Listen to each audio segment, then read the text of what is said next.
আসসালামু আলাইকুম। অনেক দিন পরে আবার একটা আনবক্সিং নিয়ে আসলাম। হ্যাঁ, আনবক্সিংয়ের সাথে সাথে এটাকে চলে আসলাম।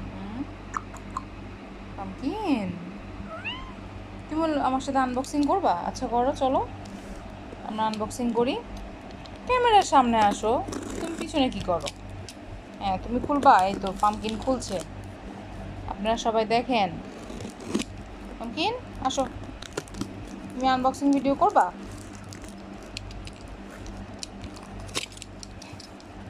তুমি তো নখ দিয়েই আমাকে সাহায্য করতে পারো, তা না করে ও তুমি গন্ধ শুকে শুকে ইন্সপেক্ট করবা যে প্রোডাক্ট ঠিক আছে কিনা। হ্যাঁ, এই যে আমাদের কোয়ালিটি কন্ট্রোল অফিসার পামকিনা খাতুন কুমড়া চলে আসছে। আচ্ছা, তো এইটা একটু 1 মাসের বেশি সময় লাগছে আসতে। এটা বলা যায় পরীক্ষামূলকভাবে আমি আনছি। মানে অর্গ্যানিক শ্যাম্পু বার বাংলাদেশে কীরকম চলবে এটা আসলে আম, একটু মানে বলা যায় যে টেনশনেই ছিলাম যে কি হয় না হয়। আচ্ছা, কাঁচি দরকার, ওকে কাঁচি নিয়ে আসি।